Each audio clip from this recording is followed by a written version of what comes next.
Bapak Anies Baswedan.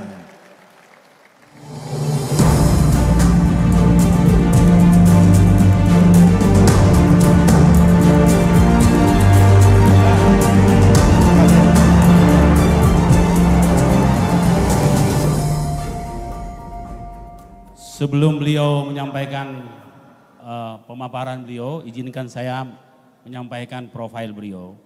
Nama lengkap Anies Rashid Baswedan, tempat dan tanggal lahir Kuningan, Jawa Barat, 7 Mei 1969, istri Ferry Farhati Ganis, anak 4 orang, pendidikan Universitas Gadjah Mada, Northern Illinois University, ini saya pernah ke sana Pak, di DeKalb, Chicago, ya, dan Universitas Maryland. Saya kira kalau pekerjaan semua sudah tahu bahwa beliau adalah Menteri Pendidikan dan Kebudayaan Indonesia yang ke-27 dan Gubernur DKI Jakarta ke-19. Kami persilahkan. Pak Anies, izin melaporkan di Rakernas ini ada 3 agenda besar. Yang pertama adalah konsistensi kami mengawal otonomi daerah. Teman-teman banyak curhat soal reformasi birokrasi, fiskal, pendidikan dan lain. Yang kedua, tadi Pak Anies sudah lihat, kita ingin melihat 2045 kita jemput dengan menyiapkan anak-anak muda. Yang ketiga, ini tahun politik, transisinya harus juga menghitung faktor perencanaan pembangunan. Perencanaan, RPJMD, RPJP nggak boleh putus, harus terus nyambung. Dan kami ingin sekali melihat pemilu, pileg, pilpres berjalan dengan damai, dengan guyup, mencerahkan, membahagiakan untuk semua. Izin Pak Anies, tadi kami tanya satu kata, satu pertanyaan kepada Mas Ganjar, yang akan kami tanya kepada Mas Anies hal yang sama. Ya, jadi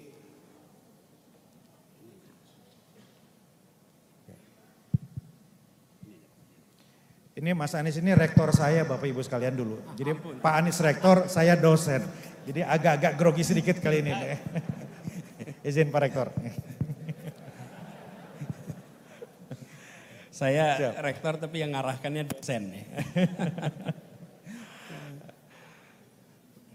Pak Prabowo dan Pak Ganjar.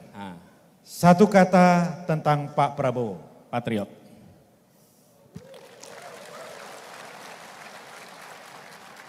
Satu kata tentang Pak Ganjar. Sahabat lama. Memang gak bohong Mas Ganjar, sama-sama bilang sahabat ya. Terima kasih Bapak Ibu, Bapak Anies Baswedan. Terima kasih.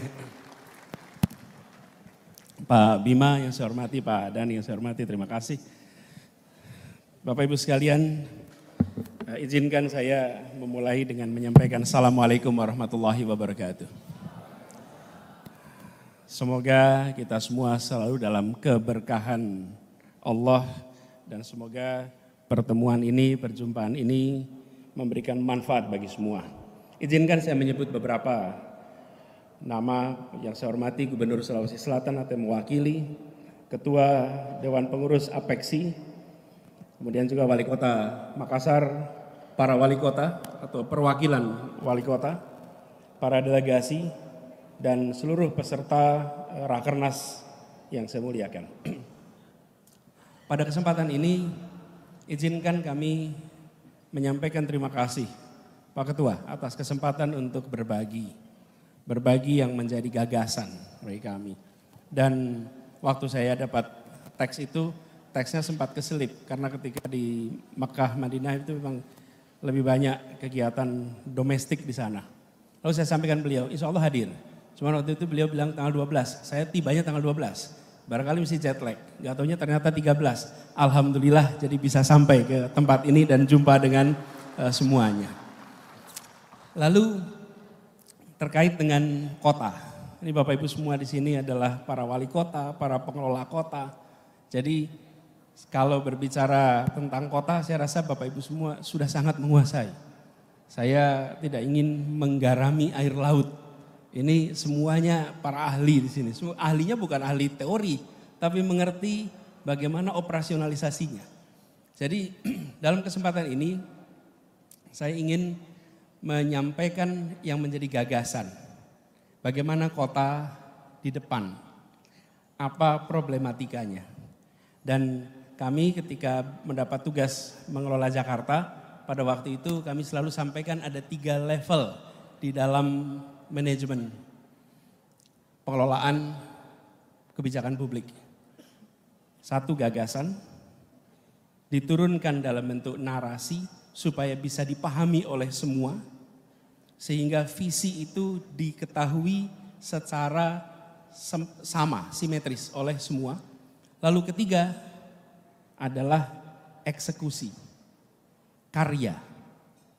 Karena itu ketika menjadi 3 kata, katanya adalah gagasan, narasi, karya. Tidak ada karya tanpa gagasan, tidak ada karya tanpa narasi. Sehingga apapun yang dilakukan bisa dicari asal muasalnya dan dicari penjelasannya. Nah, itu yang kami ingin sampaikan di sini adalah beberapa hal terkait dengan gagasan. Karena itu sekalian, kalau boleh tunjukkan next slide. Ini gagasan awal yang kami bawa sama-sama di dalam perencanaan Indonesia ke depan. Ini peta Indonesia, potret Indonesia di malam hari. Apa yang menarik Bapak Ibu sekalian di sini? Mohon maaf kalau boleh pinjam apa? Apa sih namanya nih? Laser pointer. Bapak Ibu sekalian kalau boleh perhatikan di layar ini potret Indonesia di malam hari. Tapi sebenarnya yang lebih menarik di potret ini, saya rasa layarnya ada banyak. Ini adalah potret kota-kota di Indonesia. Oke.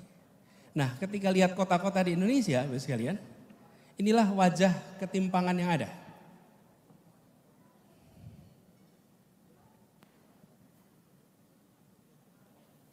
Kelihatannya ada ketimpangan juga Pak di sini, Pak. Coba dilihat dulu. Jadi, kalau Bapak Ibu perhatikan, sip. Ternyata ketimpangan pengetahuan pengelolanya nih Pak. Kalau Bapak Ibu perhatikan di sini, tidak sampai rupanya. Oke, lihat saja. Lampu ini menggambarkan kota di Indonesia. Ketika kita lihat kota-kota ini, Bapak sekalian, di Jawa paling terang itu Jakarta, Surabaya. Begitu masuk Sumatera, titik-titik kecil. Kalimantan, titik-titik kecil. Ini yang lebih ramai itu di Sarawak. Ini Malaysia. Sampai di kawasan timur, gelap. Saya tidak menggunakan statistik Bapak Ibu sekalian. Gak pakai statistik nih. Tentang macam-macam. Gak usah, pakai ilustrasi ini aja. Listrik yang nyala di malam hari. Dari situ terlihat ketimpangan yang luar biasa. Coba kita lihat negara lain. Kanan bawah India. India itu kalau ditanya kompleks, ya. Jumlah penduduknya 1,3 miliar, lebih banyak dari kita. Tapi lihat ketika di malam hari terdapat distribusi yang relatif merata. Ini kalau pakai layarnya yang TV, warnanya lebih jelas. Di sini terlihat bahwa kota-kota memiliki dalam tanda kutip kontribusi yang relatif setara. Dari situ. Lihat kemudian Korea Selatan apalagi. Seoul tentu saja paling kuat. Nah, jadi visi yang kita ingin tawarkan ke depan, kita ingin di malam hari seluruh kota di Republik Indonesia terlihat menyala terang dari udara. Itu kira-kira. Menyala terang tuh. Jadi jangan sampai kota-kota ini gelap. Kalau gelap itu perekonomiannya tuh rendah, kontribusinya rendah. Dan tentu saja PLN harus nyiapin suplainya. Barangkali pas dipotret pas biar pet juga bukan? Kan Bapak Ibu rutin mengalami masalah seperti itu. Bapak Ibu sekalian, Indonesia adalah sebuah negara yang dikenal sebagai negara agraris dan maritim. Tetapi sejak 2009 lebih banyak penduduk tinggal di kota daripada di desa. Sejak 2009. Jadi kalau sampai dengan sekarang 14 tahun kemudian proporsi penduduk tinggal di kota lebih banyak daripada di desa. Coba lihat next slide. Urbanisasi ini adalah inevitable, tidak bisa dihindari. Tetapi masalah yang ada di sebuah kota sesungguhnya adalah soal pilihan. Kita memilih membiarkan muncul masalah atau kita memilih untuk mengantisipasi masalah. Urbanisasi itu oke, baik-baik saja. Yang tidak baik itu Jakartanisasi. Ke Jakarta semua, that's not good. Tapi kalau urbanisasi, it's okay. Urbanisasi itu normal dan terjadi di seluruh dunia. Diperkirakan, tadi visinya Pak Ketua 2045, tahun 2045 itu 70% penduduk Indonesia akan tinggal di perkotaan. Harus antisipasi dari sekarang. Sekarang 57. Bila kita biarkan tanpa perencanaan yang serius secara kolektif, nanti kita mengulangi masalah yang ada di Jakarta. Kemudian yang kedua, kita saksikan bahwa di perkotaan ini kontribusi dari penambahan penduduk perkotaan itu setiap 1% penambahan PDB per kapita nasional meningkatnya 1,4%. Sementara di negara-negara Asia lainnya tambah 1% penduduk urban itu meningkat PDB sampai 3%. Artinya kota-kota kita belum menjadi kota yang produktif secara ekonomi. Lalu kita punya masalah lingkungan hidup. Dan dari semua kota di Indonesia hanya 8 kota yang memiliki kualitas udara yang baik. Hanya 8 dari semua. This is no good. Lalu kita menyaksikan bahwa 30 juta penduduk di perkotaan itu tinggal di pemukiman yang tidak layak. Ini fakta juga. Dan yang kelima, kita melihat kesenjangan sosial yang tinggi di perkotaan. Dulu saya menginisiasi program pengiriman guru-guru ke pelosok tanah air. Tanah air nih. Di pelosok-pelosok di Sulawesi ada, di Nusa Tenggara, di mana-mana. Karena adanya ketimpangan itu. Lalu ketika saya mendapatkan tugas menjadi calon gubernur, saya berkeliling Jakarta. Seperti juga Bapak Ibu kalau pilkada harus keliling. Pada saat keliling itu, saya justru menemukan bahwa kemiskinan ekstrim itu adanya tidak di pelosok yang jauh sana, tapi kemiskinan ekstrim itu adanya justru di pusat pemerintahan, di pusat negara kita, di Jakarta. Yang ekstrim miskin di situ, yang ekstrim kaya juga di situ. Jadi ketimpangan-ketimpangan di kota-kota kita, itu ketimpangan yang harus dibereskan agak awal. Nah, kami melihat permasalahannya ada pada pertumbuhan yang tidak berkeadilan. Saya menggunakan contoh Jakarta Bapak Ibu sekalian, bukan tempat lain.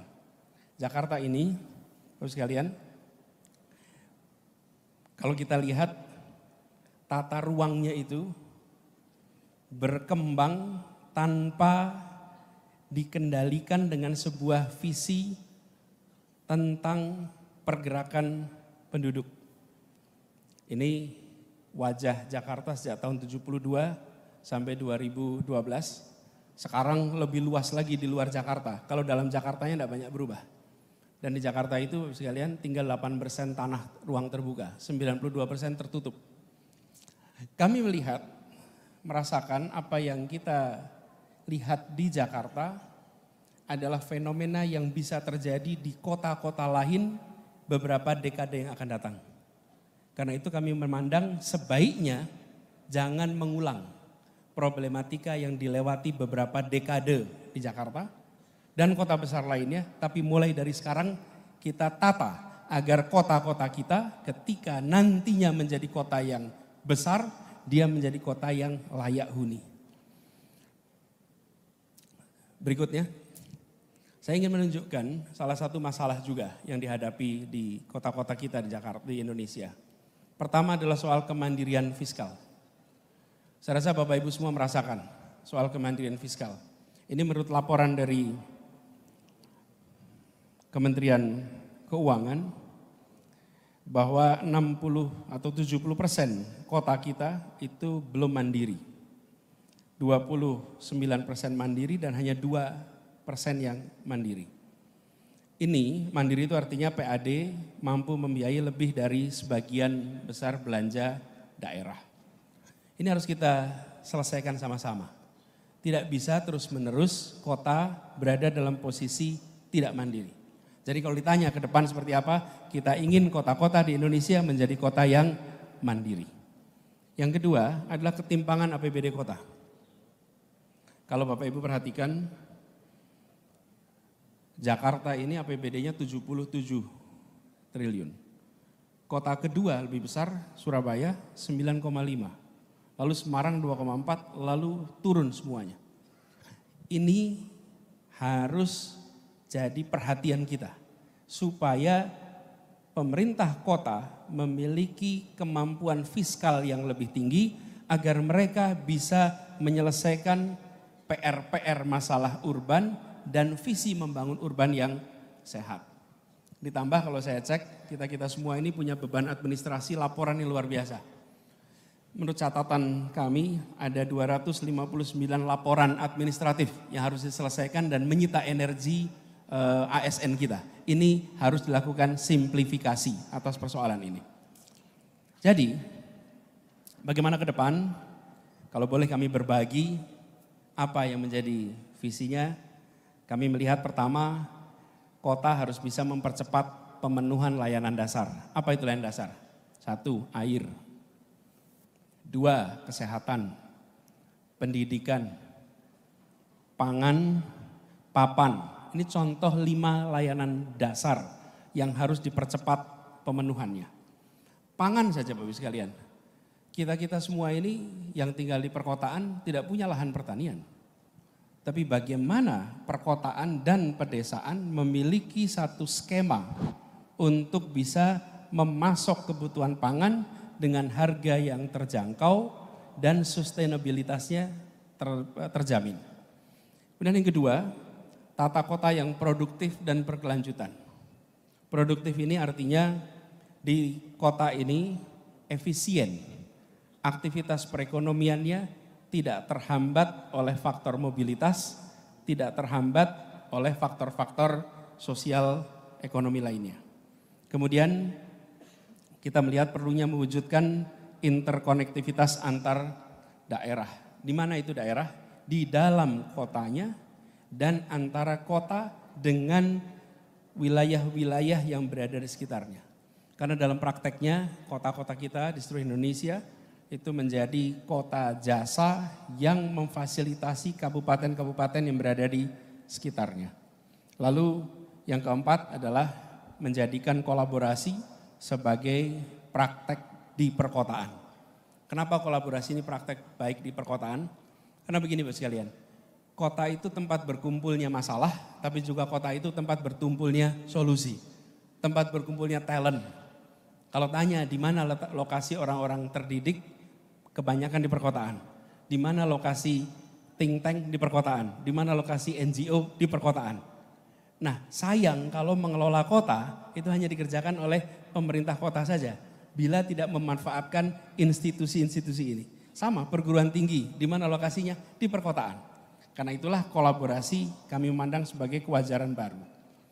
Ini tadi kami berikan catatan, karena kita perhatikan salah satu, next soal pendidikan, salah satu faktor yang membuat kawasan perkotaan itu bergerak lebih cepat adalah ketika kualitas pendidikan dan kualitas manusia di daerah itu makin hari makin baik. Ini salah satu indikator saja. Kita melihat pemerataan perguruan tinggi kurang. Pemerataan perguruan tinggi ini tersentralkan di Jawa, apalagi di Jawa bagian barat. Di Jawa Barat itu ada 388 perguruan tinggi, di Jakarta saja 276, di Jawa Tengah 250, di Jawa Timur 341. Ini menyedot talent dari seluruh Indonesia. Untuk dapat pendidikan tinggi tersedot, sekali mereka tersedot jauh dari kotanya, dari wilayah asalnya, potensi kembali itu lebih rendah. Karena itu kami melihat ini penting. Yang berikutnya, kota bukan hanya soal ekonomi saja. Kota adalah tempat berkumpulnya keragaman, tempat majunya kebudayaan. Jangan sampai kota semata-mata dipandang sebagai kegiatan ekonomi, tapi kegiatan budaya, kegiatan seni tidak muncul.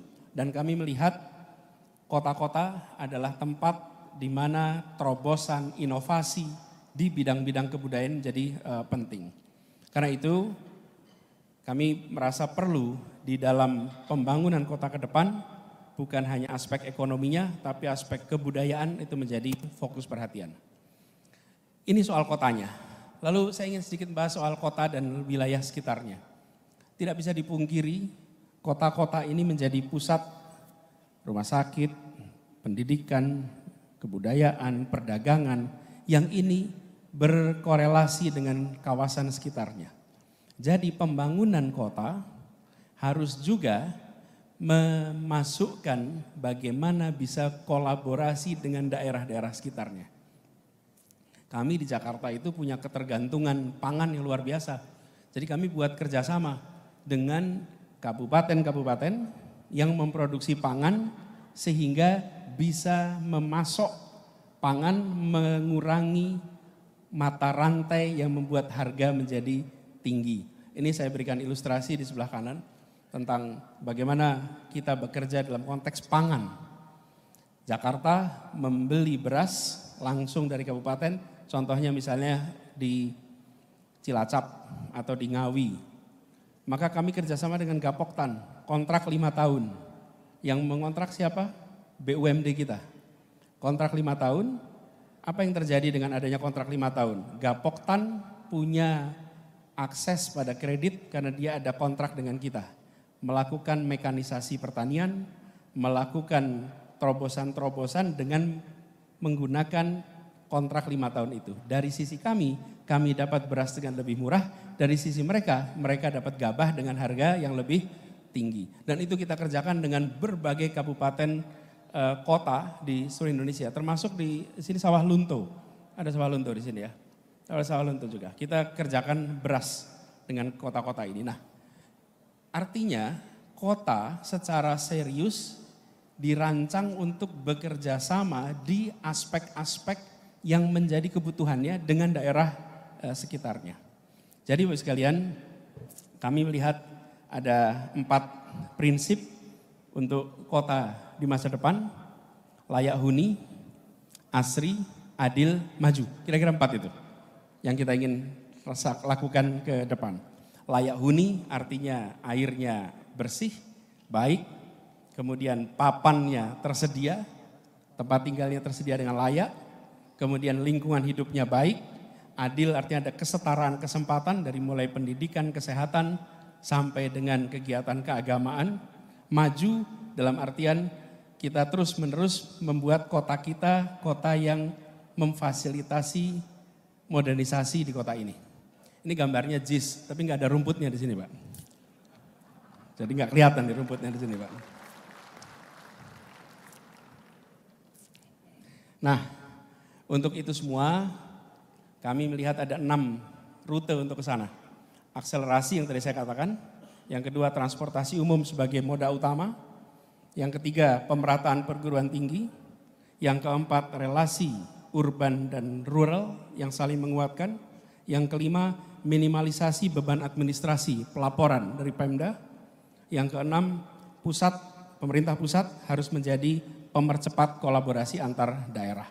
Ini 6 hal yang kami rasa perlu kita kerjakan untuk kota-kota Indonesia di masa yang akan datang.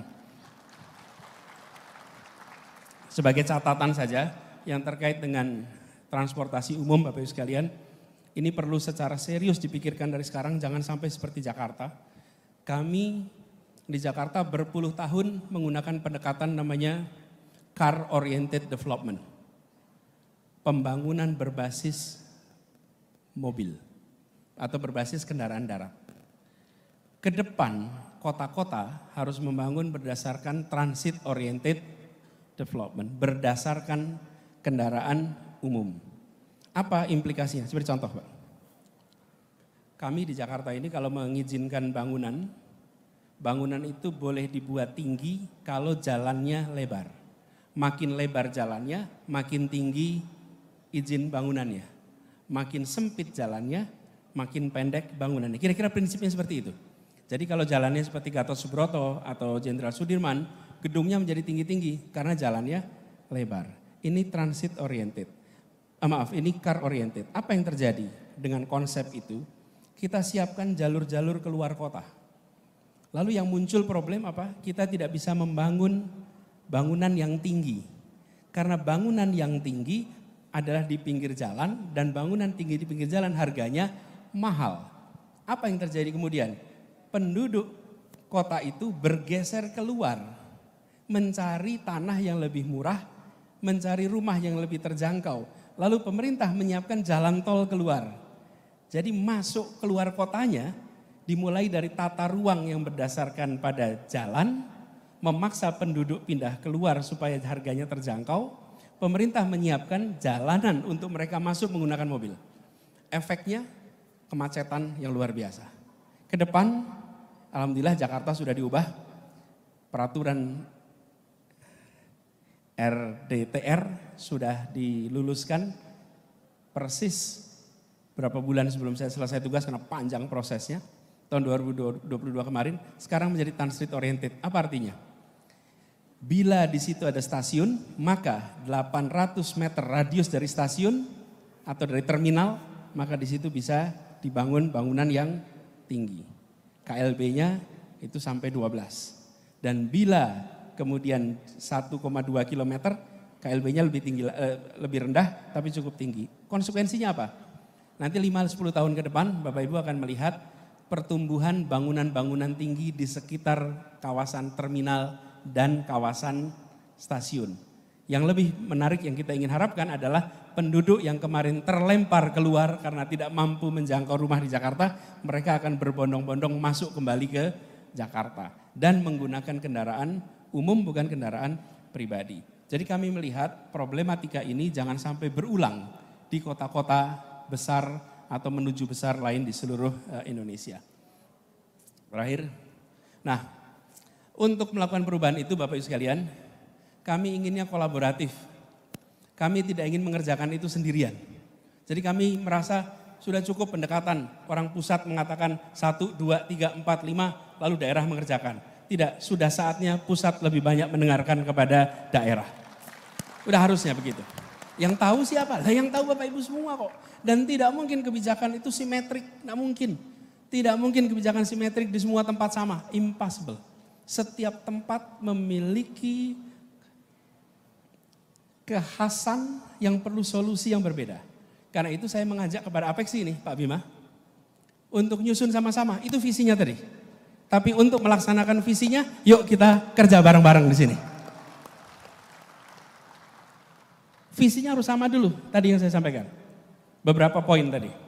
1, kota yang layak huni, enggak usah kembali, biar fokus itu. Layak huni, asri, adil, maju, itu kita melakukan itu. Untuk itu, saya minta kepada Bapak-Ibu sekalian, bantu kami rumuskan apa hal yang harus diteruskan dari kebijakan sekarang. Yang kedua, apa yang harus dikoreksi dari kebijakan sekarang. Yang ketiga, apa yang harus dihentikan dari kebijakan yang ada sekarang. Dan yang keempat, apa hal baru yang harus kita buat sama-sama supaya visi itu bisa terjadi. Jadi kami tidak ingin model top down lagi, that's enough. Republik ini dibangun dengan semangat gotong royong. Dan kita sudah saatnya meneruskan pembangunan ke depan dengan semangat gotong royong juga. Jangan sendirian.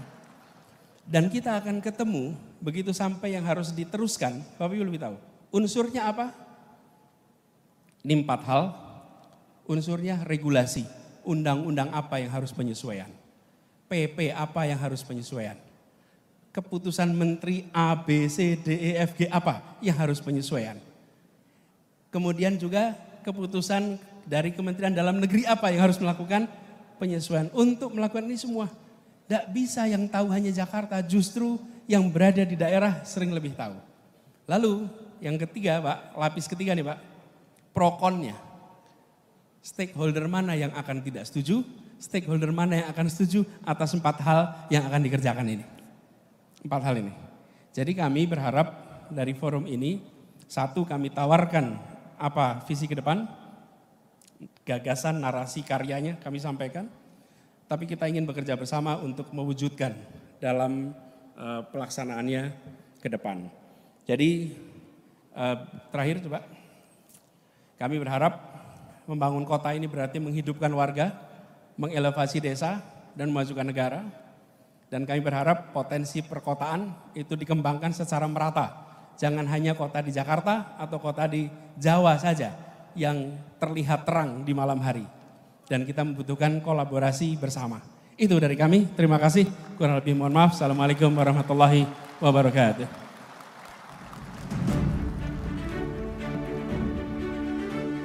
Terima kasih Pak Anies. Sekali lagi Bapak Ibu tepuk tangan untuk Pak Anies Baswedan. Mengawali dengan analogi cahaya lampu untuk Indonesia terang di masa depan. Pak Anies, Apexi itu ada 6 komisariat. Ada 6 ketua, 6 kepengurusan, dan kami sudah menyepakati kalau dibuka pertanyaan pasti yang angkat tangan banyak sekali. Terima kasih sudah nonton. Jangan lupa like, subscribe, dan share ya.